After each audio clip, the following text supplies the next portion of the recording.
Hello everybody, I'm Mr. Schmidt, and today we're going to talk about ProdigyGame. What is it? How do I use it? And how can you use it to make your classroom a little bit more engaging? Before we start, I just want to throw a quick link up to both my Twitter account and my classroom website. If you ever have any questions on how I use this resource or any other resource, please reach out anytime. The first thing you should do is go to ProdigyGame.com. In the top right, you have two options. One is log in and the other is play the game. So log in is the teacher side where you assign certain questions. Play the game is where the students go to actually play the game and complete the questions that they are given. ProdigyGame is totally free for teachers and students to have a limited access to the game. What I love about Prodigy is the teacher side is completely free to do anything you want to do. Students can then pay for a monthly subscription to get more access to the game, but the content itself is completely free, which is awesome. To go to the teacher side, you click log in. I log in with my Google account, but you can create your own teacher account. Then you can create separate classrooms. I separate my classrooms into when I have each kid throughout the day, because then it allows me to be a little bit more flexible with what they're working on at any one time. If I click into an individual class, the leaderboard in the top right will show you what they are doing throughout the week. They'll also show questions answered throughout the week on the top left. And if we scroll down, there's a little bit more information as well. Inside of the assessments tab is where you as the teacher are going to spend most of your time. That's because the assessments tab is where you create and assign different types of content. In Create, you have three major options. Okay, so in Prodigy, the two most important pieces are plans and assignments.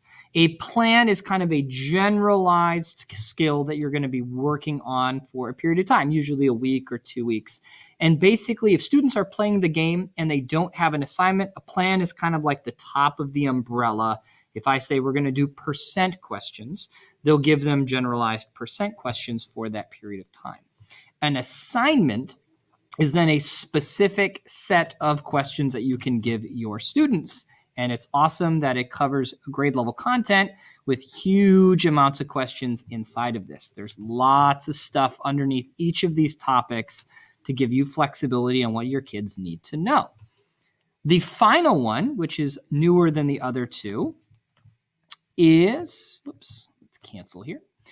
You can actually do MEA practice, and that's because I'm in Maine, but you can be doing standardized test practice at each grade level. And then I think it gives about 50 questions of standardized test practice that we do in the spring.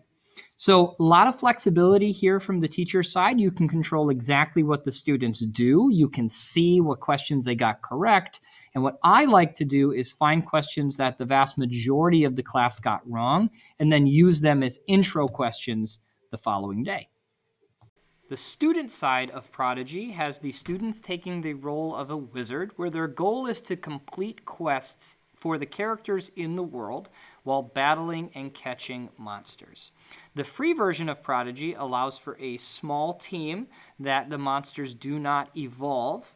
However, they are able to finish all of the content as they play through the game on the free version, which is really nice. If students are interested in buying the premium version, they can then level up quicker and get more items, but they do not get more access to the math content. The actual battle system is turn-based, kind of like old school Pokemon games, where each turn of combat has the students answering a math question. They also are given a hint for each question, usually in a really cool visual way, which I love. If they are doing an actual math assignment, students are given a hint and 2 attempts to complete each question. I do wish they had the ability to turn that hint or the second attempt of each question off, but it is still effective for them to play through the game. Prodigy is constantly evolving. There are many worlds that they add all the time, and some worlds are only accessible while students are playing at school rather than at home, which is nice to keep them a little bit more on task. However, I've had students play this game for a really long time, and they have almost never run out of things to do. ProdigyGame has a lot of strengths. It's really engaging for the students. They enjoy battling and catching monsters as they play through the game, and it's a good way to take traditional grade-level math content and make it just a little bit more engaging. It's not perfect, however. Sometimes students can get a little bit lost while playing the game instead of finishing an assignment. It's also a little bit clunky for kids to know if they're working on an assignment or a plan or something else, and it can be a little bit overwhelming for new teachers to figure out how to assign kids assignments without giving it to the entire class. In a future video, I'm going to talk about some suggestions I have to improve Prodigy, but for now, I hope this video was helpful for you to try to use it in your classroom. Thanks, everybody.